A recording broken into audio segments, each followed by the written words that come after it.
what you see. Oh, fooled by the rocks that I got. I'm still trying to look up. Used to have a little, now I have a lot. No matter where I go, I know where I came from.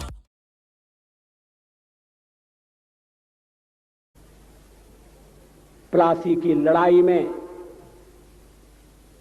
जितने लोग मैदान में लड़ रहे थे उससे ज्यादा लोग मैदान के बाहर खड़े होकर तमाशा देख रहे थे, लड़ाई का परिणाम सुनने की प्रतीक्षा कर रहे थे। देश के भाग्य का निर्णय होने जा रहा था, मगर उस निर्णय में सारा देश शामिल नहीं था। विदेश मंत्री के नाते मैं अफगानिस्तान गया था। आपको सुनकर ताज्जुब होगा, अफगानिस्तान के अपने मेजबानों से मैंने कहा मैं गजनी जाना चाहता हूं, गजनी। पहले वो मेरी बात उनकी समझ में नहीं आई, कहने लगे गजनी तो कोई टूरिस्ट स्पॉट नहीं है,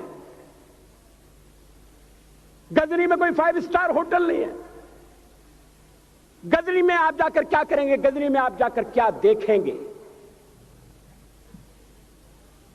मैं उन्हें पूरी बात नहीं बता सकता था। मेरे हृदय में कहीं गजनी कांटे की तरह से चुभ रहा है। जब से मैंने गजनी से आए एक लुटेरे की कथा पढ़ी है और किशोरावस्था में पढ़ी है, मैं देखना चाहता था वो गजनी कैसा है। आपको सुनकर ताज्जुब होगा, महमूद गजनी का अफगानिस्तान के इतिहास में कोई स्थान नहीं है।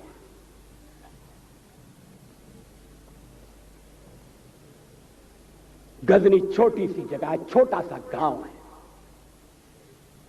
कल्पना करिए सैकड़ों साल पहले वहां धूल उड़ती थी, झोंपड़ियां थी, मगर एक लुटेरा लुटेरों को इकट्ठा करता हुआ सोने की चिड़िया को लूटने के लिए चला आया। आपस की फूट से जो राजा है वो लड़ेगा, जो क्षत्रिय है वो लड़ेगा। हमने समाज के बहुत बड़े वर्ग को लड़ने के अधिकार से वंचित कर दिया। हमने उन्हें हथियार नहीं उठाने दिए। मार्शल नॉन मार्शल के आधार पर हमने समाज को बांट दिया। वो लुटेरा सोमनाथ के मंदिर तक चला गया, पुजारी देखते रहे। मंदिर की पूजा भक्तों को करना पड़ती है, मंदिर तो एक प्रेरणा का केंद्र है। मैं देशपांडे जी की तरह से नास्तिक नहीं हूं, मगर उनकी नास्तिकता में भी जो आस्तिकता है मैं उसका आदर करता हूं, उसका सम्मान करता हूं। वो जिस आत्मविश्वास से नास्तिक होने की बात कहते हैं, तो मैं उनसे कहना चाहता हूं वो सचमुच में नास्तिक नहीं है। जिसकी आस्तिकता है, जिसका विश्वास है, वो नास्तिक कैसे हो सकता है। विश्वास किसमें है ये बड़ी बात नहीं है, विश्वास है या नहीं। हमने समाज के बहुत से बड़े वर्ग को विश्वासहीन बना दिया।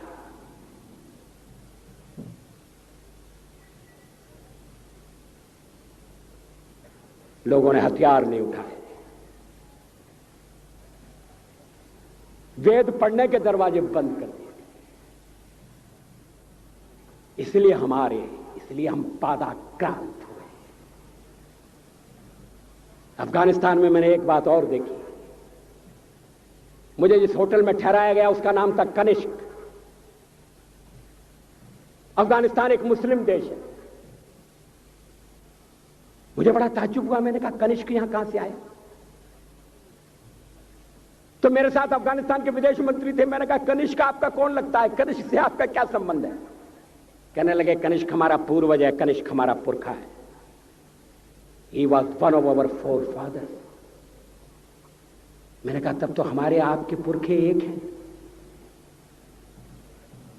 अफगानिस्तान के लोगों ने उपासना पद्धति बदली है, संस्कृति नहीं बदली। आज के भारत के परिवेश में यह सुनने के बाद थोड़ा विचित्र लगता है। हमारे यहां तो धर्मांतरण के साथ राष्ट्रांतरण होता है, ऐसा दृश्य दिखाई देता है। पड़ोसी देशों में ऐसा नहीं हुआ। अभी राम जन्मभूमि का मामला चल रहा है। एक विदेशी आए, कहने लगे ये राम जन्मभूमि का क्या झगड़ा है। हमने कहा इस पर विवाद हो रहा है कि श्री राम कहां पैदा हुए थे, और जहां पैदा हुए थे वो स्थान उनके मंदिर के लिए प्रयुक्त किया जाए या न किया जाए। वो इंडोनेशिया से आए थे, वो मुसलमान है। कहने लगे हम तो समझते थे कि राम के लिए सारे भारत में आदर होगा, सम्मान होगा। हमने कहा ये आपने कैसे समझा। कहने लगे आप तो इंडोनेशिया आ चुके हैं, इंडोनेशिया में बहुत से लोगों ने इस्लाम स्वीकार कर लिया, मगर श्री राम को विस्मृत नहीं किया, श्री राम को भुलाया नहीं। इंडोनेशिया के बाली द्वीप में 1 महीने रामायण की लीला होती है। मैं उस समारोह में जा चुका हूं। उस समय भी विदेश मंत्री मेरे पास बैठे थे। मैंने कहा ये रामायण ये क्या हो रहा है। मैंने कहा एक्सीलेंसी ये मंच पर क्या हो रहा है। कहने लगे एक्सीलेंसी आपको पता होना चाहिए। हमने कहा मुझे तो पता है मगर मैं जानना चाहता हूं। कहने लगे ये रामायण है, ये राम है, ये लक्ष्मण है, ये सीता है। हमने कहा इनसे आपका क्या संबंध है, आप तो मुसलमान हैं। कहने लगे हमारा संबंध बहुत पुराना है, हमारा तब का संबंध है जब हम मुसलमान नहीं हुए थे। थाईलैंड की राजधानी अयोध्या कही जाती है। थाईलैंड के राजा को आज भी राम कहा जाता है।